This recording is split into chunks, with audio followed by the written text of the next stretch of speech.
Estás escuchando La Esfera Celeste.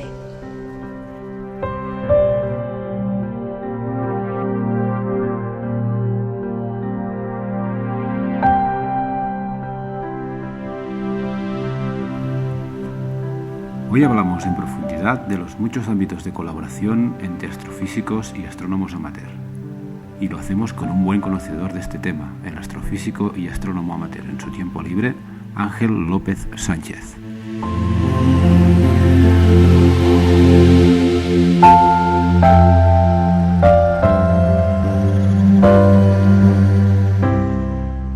Muy buenas, Ángel, ¿qué tal? ¿Cómo estás? Hola, ¿qué tal? Encantado de estar aquí contigo. Bueno, muchas gracias en primer lugar, porque ya solemos dar las gracias siempre a los invitados como es lógico, pero además en tu caso, hoy estábamos hablando contigo, estás en la otra punta del planeta, en Australia concretamente, y bueno, te has adaptado un poco los horarios para poder charlar un rato, o sea que gracias. Yo ya lo digo, yo encantado, tampoco es demasiado tarde, son mis 8 de la noche. Cuando participo en otras charlas, en congresos o en otras actividades, pues hay veces que tengo que estar a las 2, a las 3 de la mañana. Uh-huh. Bueno, pues nada, perfecto, ¿no? Oye, para empezar un poco a presentarte, ¿no? Porque tú eres profesional, pero también estás muy vinculado con el tema de la astronomía amateur y concretamente con los proyectos PROAM. Pero antes que nada, ¿tú cómo has acabado en Australia trabajando con telescopios grandes? ¿Cómo empezó tu relación con la astronomía? Bueno, mi relación con la astronomía en verdad comenzó cuando yo era muy pequeño. O sea, yo he querido ser astrónomo desde que tengo uso de razón. Acompañaba a mi madre a tender la ropa y recoger la ropa de la azotea allí en Córdoba y le preguntaba qué son esos puntitos que se ven en el cielo. Y yo me acuerdo, bueno, entonces tendría yo 3, 4 años. Entonces, pues nada, mi vida, digamos, en cierta manera ha sido el intentar conseguir ese sueño que tenía desde que era un niño, que era intentar ser astrofísico, pero a la vez sin perder mi conexión con los orígenes, con la astronomía de aficionado, que yo me sigo considerando un astrónomo aficionado más, con mis pequeños telescopios, con mis observaciones, con mis proyectos, y que conjugo como buenamente puedo también con toda mi investigación profesional. En particular ahora, pues en los últimos años que he estado ayudando y coordinando la sesión de PROAM, de profesionales y amateurs, la colaboración entre profesionales y amateurs de la Sociedad Española de Astronomía. A esta comisión todavía pertenezco. Muy bien. ¿Y nos puedes contar un poco, ya que lo estabas comentando, en tu trabajo en la parte profesional, ¿no? En el Australian Astronomical Optics, ¿no? Y concretamente en el telescopio Angle australiano? ¿Cuál es tu tarea? Claro, porque te he contado al principio, te he respondido a una parte de tu pregunta, pero no a la otra. ¿Cómo terminé aquí en Australia? Porque, bueno, yo después te haré un resumen rapidísimo de mi carrera profesional. Después de terminar la carrera de física en Granada, conseguí la beca de astrofísico, el contrato de astrofísico residente para hacer la tesis doctoral en el Instituto de Astrofísica de Canarias, y me fui a Canarias, donde estuve entre 2000 y 2006, 2001, 2006, se me van ya los años, ¿eh? Seguro que terminé en 2006. Y en 2007, pues, fue cuando me vine a Australia. Y no fue una cosa que viniera así porque así. Simplemente durante mi periodo de tesis doctoral yo estaba estudiando un tipo de galaxias pequeñitas que tienen mucha formación estelar, y esta formación estelar es tan intensa que hay veces que se detectan los rasgos de un tipo de estrella muy masiva que se conoce como estrella Wolf-Rayet. Que de ahí, de Wolf-Rayet, es donde viene lo del lobo rayado, que correcto. Tanto el blog de divulgación como que tengo en español, como mi alias en Twitter y en otros sitios, que aquí suena muy raro, ¿no? Cuando lo digo aquí en inglés, pues se quedan así y tal. Pero bueno, y entonces pues yo ya me di cuenta de que si yo quería entender en verdad cómo evolucionan las galaxias, lo que tenía que hacer es no solamente usar las observaciones que estamos acostumbrados con los grandes telescopios, los telescopios que existen en Canarias, los telescopios ópticos que nosotros vemos, con la luz que nosotros vemos, sino que necesitaba moverme también particularmente al campo de la radioastronomía.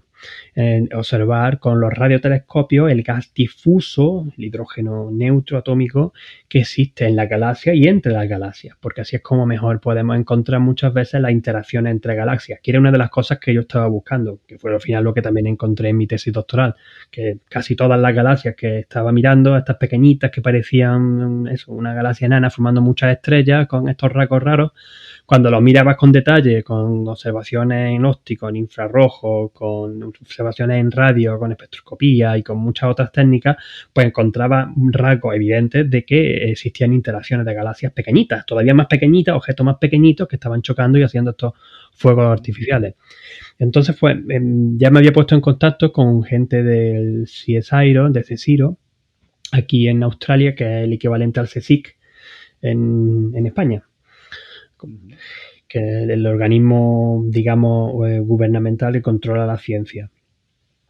Y ellos controlan varios de los complejos de radiotelescopios que existen aquí en Australia, y se me dio la oportunidad de venir a observar durante un par de veces cuando estaba terminando la tesis. Y directamente, bueno, es que fue 2 días antes de yo defender la tesis doctoral, y esto nunca lo olvidaré, que me llamaron directamente desde aquí, desde Australia, diciendo, aquí tenemos un puesto para ti, si te quieres venir, aquí tienes el puesto. Así que no me lo pensé mucho, porque además yo siempre tenía mucha curiosidad, no solamente por Australia, por este continente, por las aventuras que leía yo de chico de Australia, sino por el cielo del sur. Siendo un astrónomo aficionado, era redescubrir un cielo completamente nuevo. Y vamos, yo recuerdo particularmente ese primer verano, que es invierno, o sea, julio-agosto del año 2007, observando en el interferómetro ATCA, el Australian Telescope Compact Array, a unos 600 kilómetros al noroeste de aquí de Sydney. Y teníamos observaciones más o menos durante el día, y por la noche no teníamos que observar. Estaban otros proyectos, pero había allí un pequeño telescopio, un 8 pulgadas, que, bueno, yo me puse por la noche y flipaba de todas las maravillas que tiene el cielo del hemisferio sur.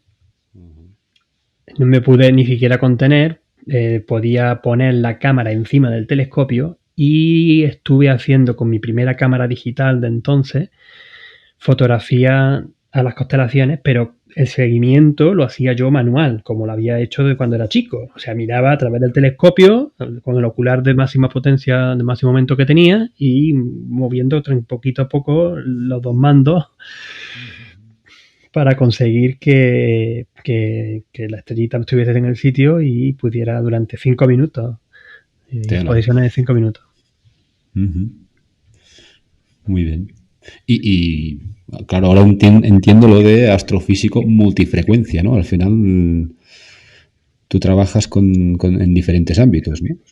Sí, porque sigue siendo fundamental. Y ya ahora, antes se veía más raro, pero ahora sí está ya, la astrofísica profesional está mucho más centrada en eso. Ya no es solamente incluso la multifrecuencia de que dices que observa en rayos X, en óptico, en infrarrojo, en radio, sino ya incluso la multimensajera, ¿no? Que es cuando ya añades que intenta observar neutrinos, intenta observar las ondas gravitacionales y ponerlo todo en perspectiva, ¿no? Ya no solamente irse más allá de la luz, de lo que es la radiación electromagnética. Pero sí, es que es fundamental para entender el universo que nos rodea. Muchas veces estamos muy cegados por la luz que nosotros vemos, claro, el rango óptico, porque sí, es verdad, las estrellas emiten la mayor cantidad de su energía en estos colores, en los colores que vemos, pero hay muchas otras cosas que no.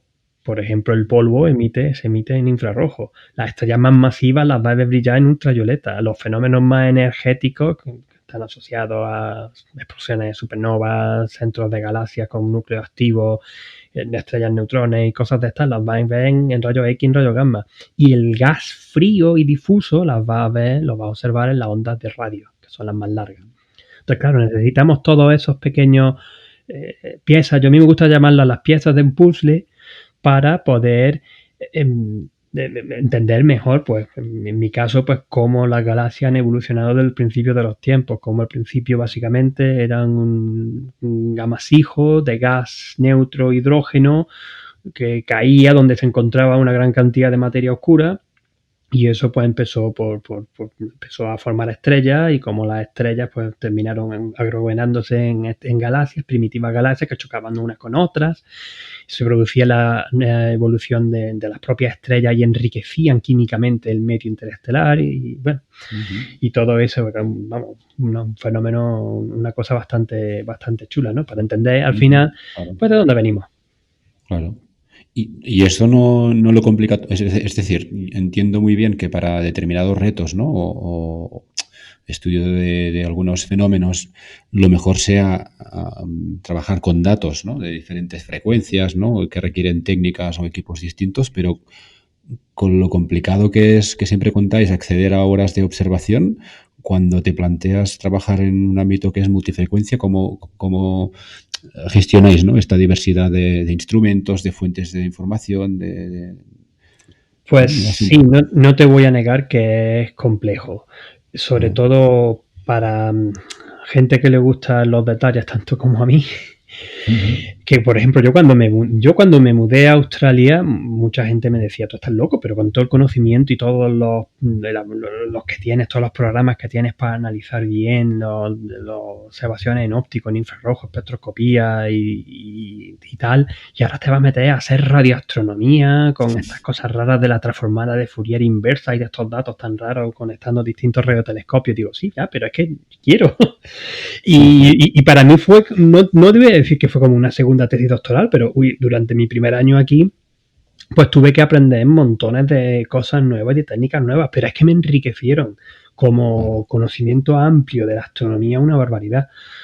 Ya ahora, sinceramente, dado que trabajo más en lo que es la parte óptica, como encargado científico que soy de uno de los instrumentos del telescopio anglo-australiano, pues no manejo tanto los datos, sino que ya me dan las observaciones hechas muchas veces, o tengo estudiantes o colaboradores que lo hacen, que además son mucho más especializados, tienen muchísimo más conocimiento en ese tema que yo, igual que yo ahora mismo, por ejemplo, tengo mucho más conocimiento en trabajo de un tipo de datos de espectroscopía en el rango óptico, que son los de espectroscopía de campo integral, donde cada punto de la imagen en verdad es un espectro. Entonces tenemos cubos de imágenes donde cada imagen pues la puedes seleccionar en qué color, en qué longitud de onda la quieres, ¿no? Y con eso es súper importante, por ejemplo, a la hora de estudiar la distribución de las regiones de formación estelar en las galaxias, cómo giran las galaxias, si hay interacciones y de las distintas propiedades resueltas de objetos extensos como son las galaxias. O sea, cada píxel se puede tratar como un espectro.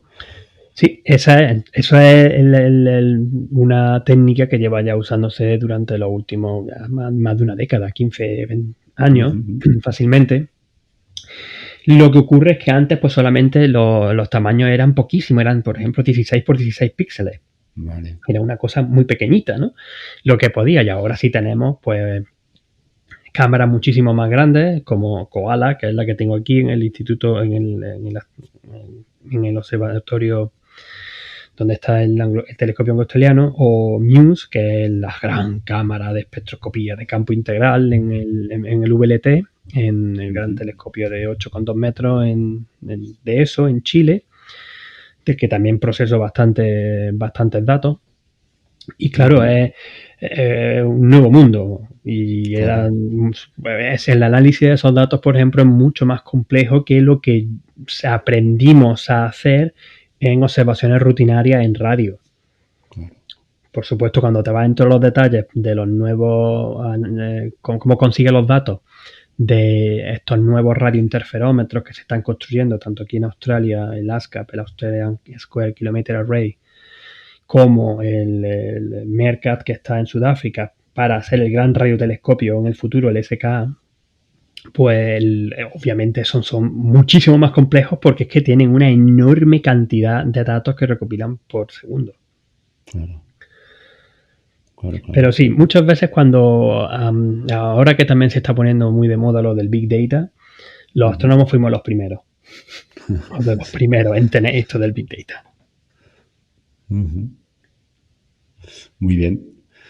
Y bueno, si hacemos un salto de cosas tan sofisticadas, ¿no? y profesionalizadas como lo que estabas contando, me gustaría también bajar un poco a la parte, bueno, que está muy vinculada, ¿no? A veces, que es el tema de las colaboraciones pro-am, ¿no? Con aficionados, porque tú, bueno, aparte ya lo has comentado antes, de un vínculo incluso personal con la parte de la astronomía más amateur, pero habías estado muy vinculado con la SEA, habías sido coordinador, ¿no? De la parte pro-am, aún perteneces a la comisión.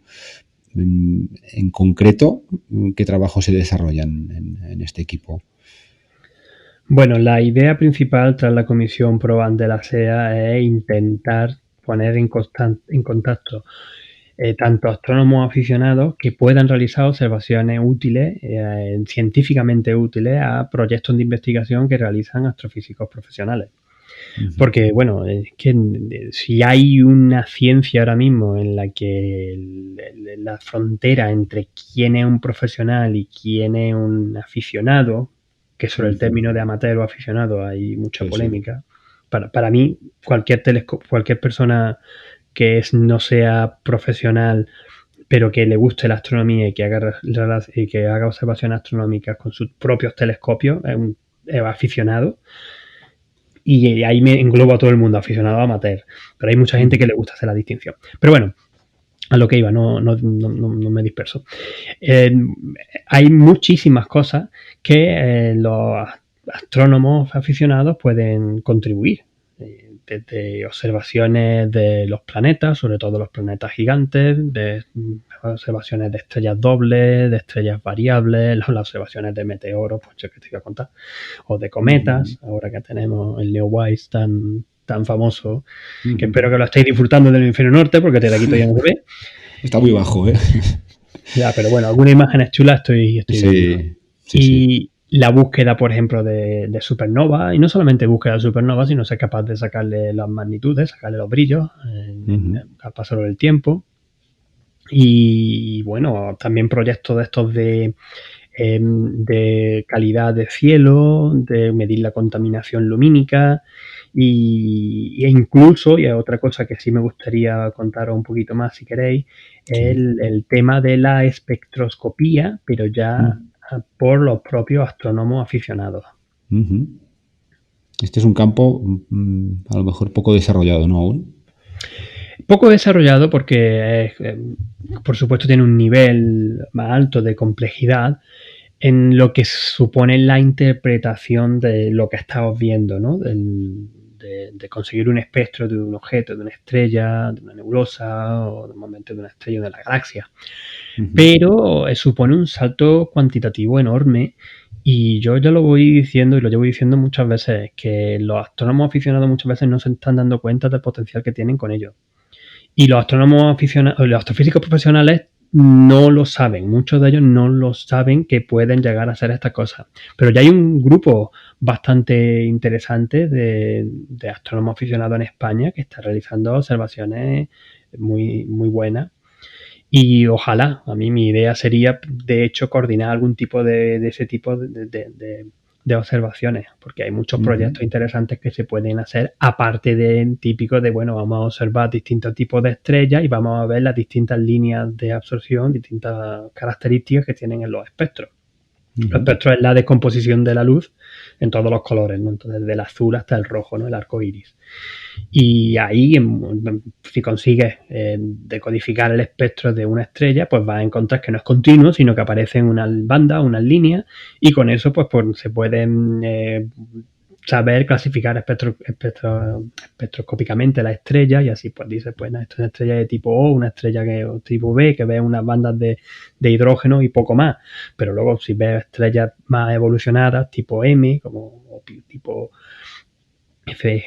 K, que lo que ves son muchas bandas moleculares y muchas absorciones, y eso se ve. Y como proyecto tanto didáctico como de enseñanza, como para los propios astrónomos aficionados entender un poco mejor, o incluso para los astrofísicos profesionales conseguir catálogos buenos de estrellas con estas técnicas, pues es algo bastante interesante. Justamente tenemos uno de los proyectos PROAN que están ahora mismo recopilados bajo la Comisión PROAN de la SEA, el proyecto SASTABA, que es confeccionar un archivo espectroscópico de las estrellas más brillantes, que intentan conseguir unas 2000 estrellas hasta magnitud 5. Ujú. Y eso no es tan... Este tipo de estrellas, como son tan brillantes, si los mires con un telescopio profesional, funda el detector, básicamente. Claro. No funde el detector, pero vamos, que no va a conseguir observaciones muy decentes de ellas. Pero con pequeños telescopios, y no estoy diciendo que no hacen falta ni siquiera 11 pulgadas, ¿no? O un telescopio de tamaño más pequeño de 8 pulgadas, ya puede empezar a hacer cosas interesantes. O en el caso de las nebulosas, por ejemplo, pues puedes empezar a ver no las líneas de absorción, sino las líneas de emisión. Ves la línea de H-alfa, la línea de oxígeno 3, la línea de H-beta, las de azufre. Y algunas veces incluso pueden monitorizar esos cambios, que eso también se hace en estrellas que son más tipo variables, que ves que hay veces que la línea de H-alfa está en absorción y otras veces que la línea de H-alfa está en emisión, porque la propia estrella lo que está haciendo tiene unos mecanismos que está ionizando el gas en las partes externas de su atmósfera, por lo que sea, y eso muchas veces cuando se observa por primera vez se mandan circulares a los astrónomos aficionados que tienen estos medios espectroscópicos para decir, oye, observarme esta estrella que tiene magnitud 5, 6, 7, pero que está cambiando, que estamos viendo que espectroscópicamente también está cambiando. Entonces, si lo he entendido bien, en algunos casos se trata más de catalogar objetos que quizá no son tan dinámicos como puede ser una estrella más o menos estable, por el solo hecho de que no se han dedicado recursos a hacerlo, pero en otros sí que va más vinculado al seguimiento de procesos más dinámicos como puede ser una variable o una supernova o algo así. Sí, hay muchísimos campos y bueno, y luego sin ir más lejos, hay uno que me encanta a mí, que cuando lo comento muchas veces en alguna de mis charlas la gente flipa, porque podéis medir la distancia a la que están los cuásares gracias a este tipo de técnicas. Entonces hay astrónomos aficionados que están midiendo distancias a cuásares que incluso están a corrimiento rojo de casi 1. Simplemente porque puedes ver las líneas de emisión, particularmente la que he dicho, no H-alfa quizás se va demasiado, pero H-beta la ves, pero la ves desplazada muy hacia el rojo por el aumento de la expansión del espacio. Y entonces pues puedes aplicar una formulita que es la que puedes decir, vale, pues si la observo a esta distancia, en vez de la frecuencia o la longitud de onda en la que yo me esperaría, pues la veo allí, pues entonces pues puedo decir a qué distancia está. Claro. Y para trabajar eso, a nivel de equipo, no hace falta un telescopio quizá muy grande, pero para trabajar el espectro necesitas un espectrógrafo o haces con una rejilla de difracción. Necesita, bueno, puedes hacer una rendija de difracción. Hay algunas muy asequibles que son como filtros. Directamente pues lo pones en el ocular o en la cámara, delante de la cámara, y entonces lo que tienes directamente es como se hacía profesionalmente muy al principio, hace un siglo y un poco más. A la vez consigues la imagen y de cada imagen, de cada punto brillante va a ver salir el espectro en una dirección. Entonces luego te quedas solamente con la parte del espectro, que hay programas de aficionados que se han desarrollado muy sencillitos también de manejar. De hecho, son infinitamente más sencillos que manejar, por ejemplo, que PixInsight, que es un poco complejo algunas veces. Una maravilla, pero de primera es un poco complejo. Y claro, en este pues dices, vale, pues entonces toma de referencia la estrella puntual como tu cero y después una de las líneas que tú veas en la estrella o un rasgo que veas que sepas cuál es, y entonces ya puedes calibrar lo que es la longitud de onda y con eso pues ya tienes. Y ya simplemente con eso pues se pueden hacer cosas muy interesantes. Por supuesto, luego existen espectrógrafos dedicados para astrónomos aficionados. Algunos no son demasiado caros, o sea, los más sencillos son del orden de 1.000 euros. O sea, no son demasiado caros para lo que te dan, ¿no? Quiero decir, que no solamente tienes lo que es una rendija, donde en la propia rendija te deja pasar solamente la luz de la rendija, y entonces imagínate la imagen que tú tienes, exactamente igual que tenemos muchas veces las imágenes aquí en los profesionales. La imagen es en una dirección, en el eje X, digamos, lo que tú tienes es la dirección espacial. Y en perpendicular a eso lo que tiene es la dirección espectral. Entonces, dependiendo de qué punto estés, pues tiene un espectro. Se llaman de rendija larga. Pues tienen este tipo de sistema y además tienen una fuente de calibración. Porque claro, en esta ahí ya no puedes usar el truco de lo que fácil que te dije antes, ¿no? De mirar la estrella puntual y tal. No. Aquí lo que hace falta son unas lámparas que tienen unos gases muy concretos, normalmente de neón, de argón, donde aparecen unas líneas de emisión muy concretas y entonces tú calibras con eso. Entonces, claro, eso ya sí es un poquito más complejo, sobre todo observacionalmente y para aprender. Además, es que estamos, y quiero insistir, ¿no? En este tema estamos entrando ya en astrofísica. La persona que saca ese tipo de observaciones ya tiene que empezar a entender un poquito mejor lo que significan, por qué veo esta línea, por qué la otra aparece en absorción, por qué ahora en emisión, por qué tal, por qué es importante ponerle los corchetes a las líneas de oxígeno 3 y de azufre 2, que de verdad que esto yo tengo una rabieta con los astrónomos que no puedo con ellos. Pero, perdón, no puedo evitarlo hacer comentario. Es que es muy importante porque no es lo mismo poner el oxígeno 3 con corchetes que sin corchetes, porque son transiciones electrónicas completamente distintas y no tienen nada que ver unas con otras. Vale. Y entonces, pues claro, es algo, pero igual que las técnicas de procesamiento de imágenes, las imágenes que consiguen astrónomos aficionados ahora es que son impresionantes. Muchas de esas técnicas se desarrollaron hace 20 años para las imágenes que conseguíamos con los telescopios profesionales. Pues exactamente igual creo yo que va a pasar de aquí a una década o así con la espectroscopía de aficionados.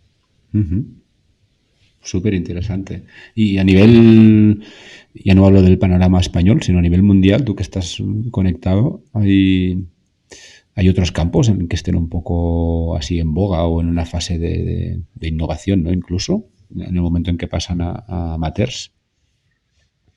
Bueno, hay un campo que también está subiendo mucho, pero yo debo reconocer que no he querido saber mucho porque prefiero no saber. O sea, prefiero no saber porque sé que como sepa me voy a querer meter más y bastante tengo con todo lo que tengo, que es igual que te estoy comentando, el campo de la espectroscopía, ahora está subiendo y de hecho incluso la editorial Springer va a publicar 2 libros nuevos a finales de año sobre el tema, la radioastronomía por aficionados.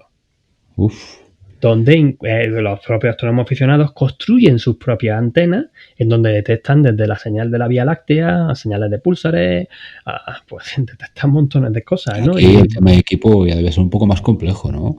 Ese sí es más complejo porque ahí sí necesitas saber, por ejemplo, bastante más de electrónica. No es tan, digamos, en fin, uno puede ver un poco más fácil lo que son las componentes ópticas de cómo funciona un telescopio. Desde la luz entra por aquí y va por aquí, tal y cual, y sale por aquí. Y si tiene un espejo, te la invierte. Si tiene la lente, te hace tal, bla, bla, bla. Vale, eso se ve, lo ves, es que lo ves. Pero la parte electrónica, pues claro que sí, hay convertidores, que cómo convierte eso, la señal que te llega en una corriente eléctrica, cuánto la amplifica, cómo minimiza el ruido, es muchísimo más complejo. Entonces necesitas una persona que además de que te guste, tienes que saber bastante más de todo eso, ¿no? De las técnicas de electrónica y además de procesamiento de datos, porque en radioastronomía no vemos imágenes. Las imágenes salen después por procesos informáticos en los que combinamos los datos que nos llegan de cierta manera. Lo único que vemos son rayas también, ¿no? Si podemos poner, ¿no? Vemos una señal que nos llega y esa señal, por ejemplo, en el caso de la radiointerferometría, que es cuando usas varios radiotelescopios para conseguir imágenes, pues lo que haces con las señales es combinarlas, sumándolas para hacer una interferencia constructiva, por eso se llaman interferómetros, y dependiendo de la distancia que haya entre los 2 radiotelescopios, la posición del objeto con respecto a ellos, cómo gira la Tierra y todo eso, pues te van dando unas señales que durante cierto tiempo vas coleccionando, vas guardando esas señales y cuando termine y estén limpitas y no tengan radiointerferencias, que eso es otra historia, pues hace esta palabreja que parece impronunciable, ¿no? De lo de la transformada de Fourier inversa. Está durísimo, ¿no? Y hace eso, esa cosa, ese aparato matemático y que consiga una imagen. Y parece magia, de verdad. Tú cuando ves dices, pero Sí. consigues ver lo que te ha llegado en ondas de radio. Yo no creo que los astrónomos aficionados estén todavía a ese nivel, pero sí, desde luego, para detectar las señales como pulsos, digamos, ¿no? Como una señal de que tú tienes una frecuencia, que es lo más simple en astronomía, en radioastronomía, tú tienes distintas frecuencias, como sintonizar la radio, y entonces pues ahí de repente pues todo es ruido, pero de repente a una determinada frecuencia hay un pico y hay una estructura. Entonces, pues esa estructura puede ser un tipo gaussiana, con un piquito con el que sube y un poquito baja, puede ser más ancha, puede tener dos picos. Por ejemplo, en una galaxia, pues puedes ver el gas así y dices, bueno, esto es la galaxia que está girando, y entonces estos dos picos son los dos extremos del disco espiral, que los vemos aquí porque es donde más acumulación de gas hay. Muy bien, muy interesante. Y en ese sentido, ahora estábamos hablando de campos, ¿no?, posibles de colaboración entre profesionales y amateurs. Pero a mí me gustaría conocer también tu opinión en el sentido de cómo puede estructurarse esto, ¿no? Que al final un poco también supongo que es el sentido de la comisión que comentabas del SEA, porque en general hay asociaciones que agregan, como puede ser la APSO, ¿no?, que al final pues agregan observaciones de mucha gente, hay propuestas de observación, tiene un punto, ¿no?, también de acceso a profesionales que pueden requerir datos. A veces son los propios profesionales que lanzáis, ¿no?, retos al ámbito amateur, y en otras ocasiones son los mismos observadores amateur que se agrupan, ¿no? En España tenemos ejemplos muy buenos de ello en torno a campos, ¿no?, a fenómenos. Pero desde el punto de vista del profesional, ¿cuál crees que es la estructura que es como más óptima o que puede favorecer más o dar mejores resultados? O al final este caos creativo quizás es el mejor escenario en ese sentido. Es que es algo un poco complejo, porque es que depende también de la aspiración de cada uno, de los recursos que tenga cada persona, de lo fácil, lo difícil que sea trabajar con una persona o llevo con otra, bueno, eso en todos los ámbitos de la vida. Pero posiblemente nosotros en la Comisión PROAN de la Sociedad Española de Astronomía estamos intentando hacerlo desde el punto de vista más abierto posible, y no quiero olvidar de que estamos en una colaboración muy estrecha con la Federación de Asociaciones Astronómicas de España, que de hecho tenemos un convenio bastante intenso con ellos que empezó en 2015. O sea, llevamos ya bastantes años, ¿no?, intentando desarrollar programas conjuntos y facilitar el intercambio entre los profesionales, los aficionados, y además sacar este tipo de proyectos en los que porque veamos que en los que hay más interés o que se pueden tener más ciertos resultados científicos. Por supuesto, además, en el ámbito de enseñar a los astrónomos aficionados las técnicas para conseguir los mejores resultados, y ahí, por ejemplo, uno que está resultando muy exitoso es la fotometría, ¿no? Cómo conseguir simplemente imágenes con filtros, pero tu imágenes con filtros, los astrónomos aficionados, imágenes con filtros, te van haciéndolo mucho tiempo también, pero luego hay que tener cuidado con la imagen, ¿no? Porque no es lo mismo sacar datos científicos que hacer una imagen bonita. Una imagen bonita en cuanto que tú te la subes y la pones en PixInsight o en Photoshop, y en el momento que tú empiezas a tocar las curvas, te la fastidias científicamente. Puedes hacer la imagen más espectacular que quieras, pero no podemos hacer ciencia con ella. Entonces, pues hay que enseñarles, oye, que hay que conservar los datos brutos, pero reducidos hasta cierto nivel antes de que empecéis a tocar las imágenes. Pero una vez que lo tienes así, es relativamente sencillo, con unas técnicas que podemos enseñar, extraer los flujos, las magnitudes, ¿no? Con todo brilla una estrella. Y por ejemplo, se han hecho varios estudios de cúmulos abiertos o de regiones del cielo o de algunas zonas en concreto, y esos estudios que primero se han hecho con observaciones de aficionados, con astrónomos aficionados que han hecho las propias observaciones y han sacado los datos con ayuda de un profesional, pues han servido para identificar estrellas interesantes para observar ya con espectroscopía, pero en los grandes telescopios, los de Canarias, en el William Herschel, por ejemplo.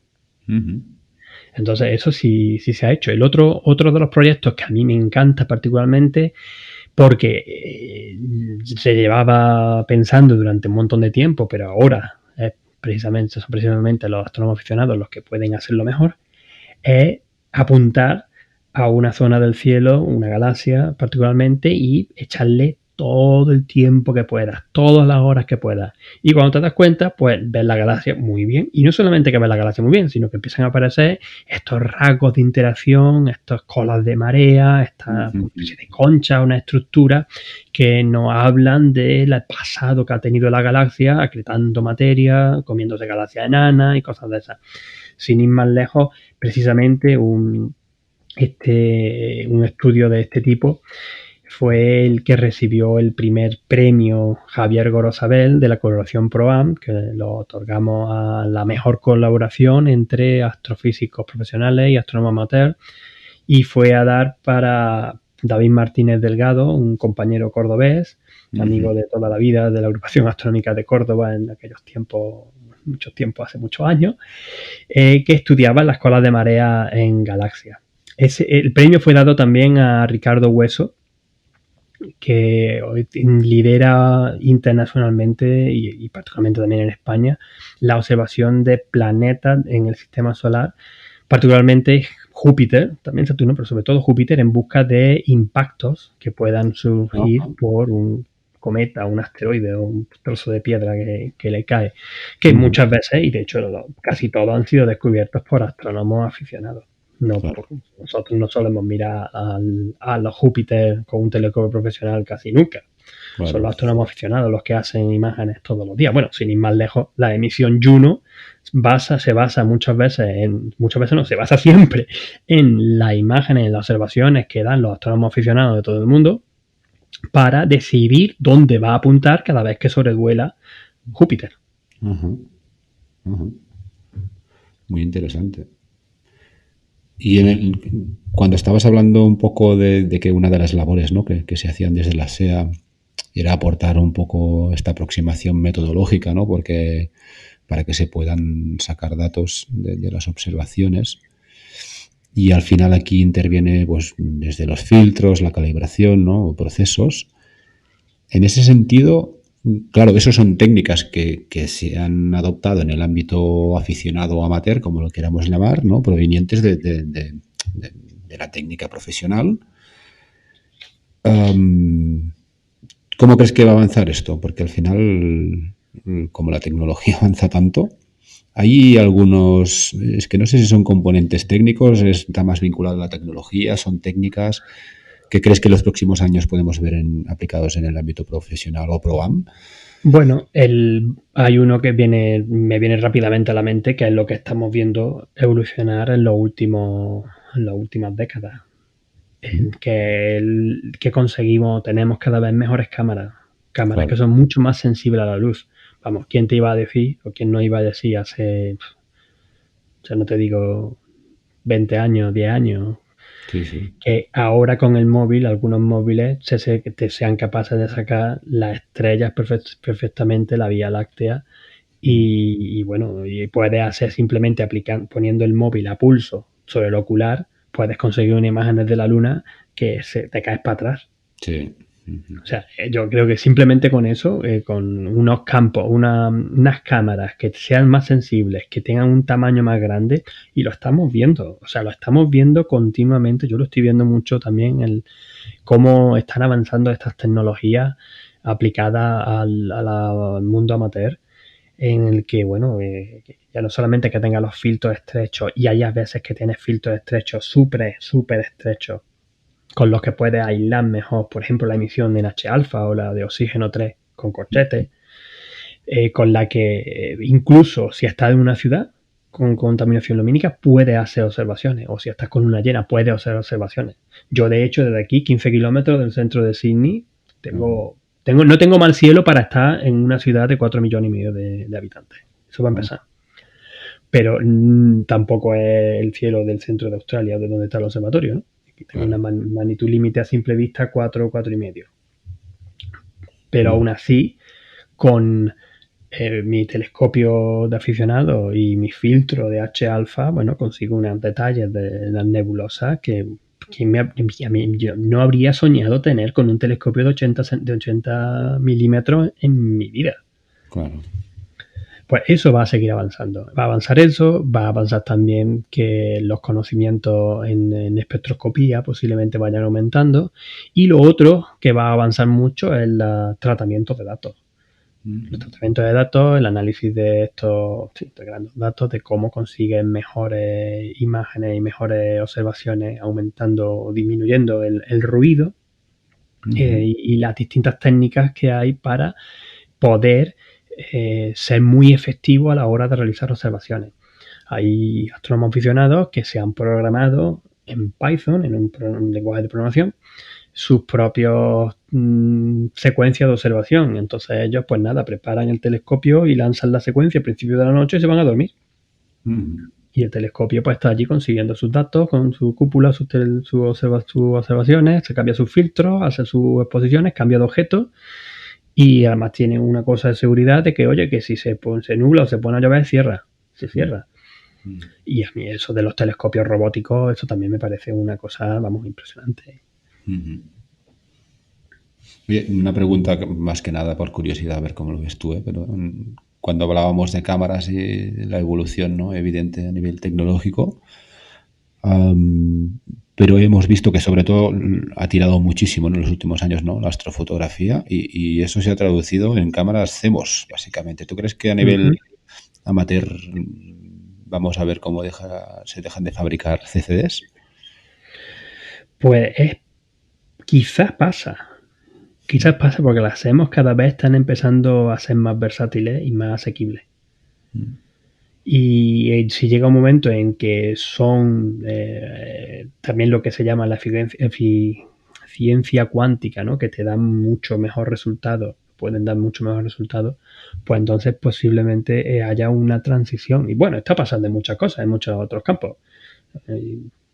Puede ser el primero que se me ocurre es el de los reproductores de vídeo, ¿no? Como hemos ido cambiando, pues de tener que si la pelea famosa en aquellos tiempos arcaicos que muchos jóvenes ni recordarán, de 2000 beta y VHS a quedar solamente VHS, y ahora cuando la última vez fui a Córdoba que quise conseguir ver unas cosas en VHS, les había roto el vídeo a mis padres y yo no sabía dónde sacar un vídeo VHS porque ahora lo tenemos todo en DVD, en Blu-ray y ahora en 4K y veré lo que venga después. Pues claro. Eso es que es parte más del juego del avance de la tecnología, ¿no? Sí. Que quizás es otra de las cosas chulas de la astronomía, ¿no? Que la astronomía es que ayuda ciertamente, no solamente a abrirte la mente, a entender mejor el universo, a tener una conciencia un poco más global del mundo en este loco en el que vivimos, sino también que empuja a nuevos descubrimientos, nuevas tecnologías que luego tienen aplicaciones prácticas. Y permíteme que meta la cuña aquí de, por ejemplo, la Wi-Fi. La Wi-Fi es un invento de la radioastronomía. La Wi-Fi se inventó en el instituto de CSIRO, donde yo trabajé durante mis 3 primeros años aquí en Australia, porque radioastrónomos, astrofísicos, querían conectar varias antenas para resolver el misterio que generaba alrededor de los agujeros negros, si los cuásares eran agujeros negros supermasivos, si existían agujeros negros supermasivos en toda la galaxia. Y como de ahí una de las técnicas que se usaron para conseguir que las señales de distintas antenas pudieran juntarse, salió la WLAN, que es la base de la Wi-Fi. Y Australia ha tenido la patente de la Wi-Fi hasta hace unos pocos años, con la que se embolsaba un dineral. Es un ejemplo más de cómo ayuda la investigación aparentemente pura, pero en verdad pues nos puede solucionar problemas y ayuda a avanzar a la sociedad. Esperemos que también para que la sociedad sea más justa y más feliz, en cierta manera. Esperemos. Muy bien. Oye, es súper interesante todo, Ángel, ¿eh? Yo casi que para ir terminando, lo que sí que me gustaría un poco es dedicarle un momento a ti mismo, porque tú sí que eres bastante activo en redes, ¿no? Al final colaboras con varios podcasts, tienes contenidos propios, he visto vídeos, blog. Bueno, eres muy activo. ¿Podrías dar 4 datos para que quien quiera, no sé, conocerte, ¿no?, y aprovechar lo que haces te pueda encontrar en la red? Yo es que crecí con Cosmos y con Carl Sagan. Bueno, estamos... Y entonces Carl Sagan tenía la frase aquella de que si yo estoy enamorado de algo tengo que contárselo a todo el mundo, ¿no? Pues lo mismo me pasa a mí con la astronomía. O sea, yo la astronomía es que no es mi trabajo, es mi pasión y es mi vida en muchos aspectos. Y a mí me encanta hablar y me encanta contar a la gente por qué me gusta tanto y por qué me apasiona tanto y por qué me he peleado tanto y me he ido a la otra parte del mundo simplemente por conseguir mis sueños de poder dedicarme a trabajar en lo que me gusta y en la astronomía. Y también para abrir un poco, ¿no?, las perspectivas de la gente, ¿no?, y todos los aspectos tangenciales y no tan tangenciales que va tocando la astronomía en muchos ámbitos. Entonces, bueno, tanto escribir en mi blog original, El Lobo Rayado, que yo fui el primer astrofísico español en tener un blog dedicado a la astronomía en el año 2003. Pero ahora más que en el Lobo Rayado, que lo he dejado más como cosas más personales, aunque allí hay más de 1000 historias durante estos últimos 15, casi 20 años ya. Donde suelo escribir en mi bitácora, en mi blog de Naucas, de la red de Naucas, que se llama Universo Rayado. Parecido, ¿no? Y ahí sí suelo ir dejando pues mis posts y mis historias más, mi artículo de divulgación así más intenso. Por ejemplo, suelo escribir una columna, que es una página más bien, de astronomía en el diario Córdoba, y eso lo llevo haciendo desde 2009, del Año Internacional de la Astronomía. Tengo ya pues cerca de 400 artículos escritos y voy recompilándolos ahí, más otras actividades que hago. Soy muy activo en las redes sociales, en Twitter. Facebook no me gusta, pero también estoy. Pero en Twitter me podéis encontrar como El Lobo Rayado con guiones bajitos. No, pero con guiones bajitos. Entre el guión bajito, lobo, guión bajito, rayado. Y ahí pues yo estoy considerado como uno de los... Estoy en la lista de los 100 astrofísicos más seguidos en Twitter a nivel mundial. Y cuento un montón de cosas. Casi todo lo digo en inglés. También pongo cosas en español, sobre todo a esta hora. Cuando es hora nocturna aquí, que es hora ya de España, pues Europa, pues suelo poner alguna cosa más en español. Y ahí también suelo darle publicidad a todo lo que voy haciendo. Participo en el famoso podcast de Coffee Break y además tengo mi propio podcast, que es una colaboración mensual que hago con Radio SBS Australia, que se publica aquí en la radio, se emite en la radio australiana, que se llama Astronomía para Principiantes, que son pues unos 10 minutos de un tema en concreto de la astronomía, pues charlamos. Y encima, si además me queréis escuchar en inglés, tengo el podcast de Scientist, que hago con una chica a la que le doblo en edad, pero que es una chica fantástica, se llama Kerstin Banks, una chica joven, está empezando su tesis ahora, muy energética, que está por ejemplo, está súper metida en los vídeos de TikTok ahora mismo, y yo los vídeos de TikTok a mí eso no me gusta. Pero bueno, y ahí pasa, es muy divertido, pasa que claro, que es en inglés. Y ahora mismo pues también tengo mi canal de YouTube, donde voy dejando vídeos, normalmente charlas que he ido haciendo, y también ahora voy a empezar una serie que acabo de publicar el primer capítulo el domingo pasado, conectando astronomía, astrofísica profesional y astronomía de aficionados. Esto también lo cuento en inglés, aunque intentaré ponerlos algunos en español. Y en este, por ejemplo, insisto en eso, en por qué los filtros estrechos, estos del oxígeno 3 y azufre 2, hay que ponerlos con corchetes, porque si no está diciendo otra cosa, ¿no? Entender la física que hay detrás de las imágenes bonitas de las nebulosas. Muy bien. Sí que eres bastante activo, Ángel, sí. O casi. Y lo que me contengo, porque en verdad me gustaría hacer más cosas, pero claro, también tengo que hacer una investigación, publicar artículos, desarrollar instrumentos y cuidar o educar todo lo que pueda a un niño de 7 años que no para. Muy bien. Pues oye, si te parece, entraremos todas las referencias a todos los canales y mil y una cosas que haces en la página de la Esfera Celeste para quien quiera te pueda encontrar fácil. Y ojalá otro día podamos volver a charlar, porque es que ha sido súper interesante. Bueno, yo encantado, ya sabes dónde me encuentro, y siempre y cuando sean a una hora normalita y no introspectiva, como me hacen algunas veces mis amigos de Coffee Break, que me tengo que despertar a las 2 de la mañana. Pues nada, aquí estaré. Estaremos bien. Muy bien, pues lo dicho, ha sido un placer, Ángel, y muchísimas gracias por pasarte.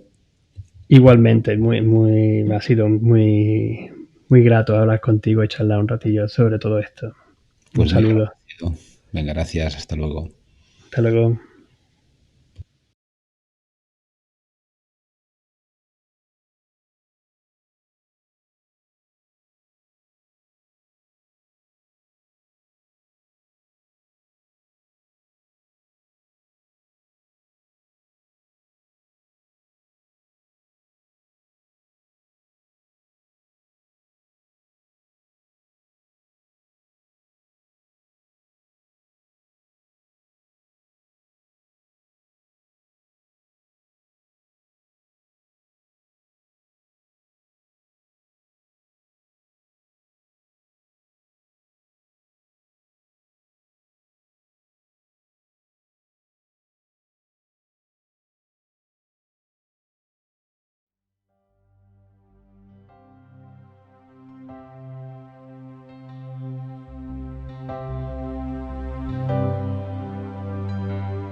Podéis escuchar La Esfera Celeste en todas las plataformas de podcasting.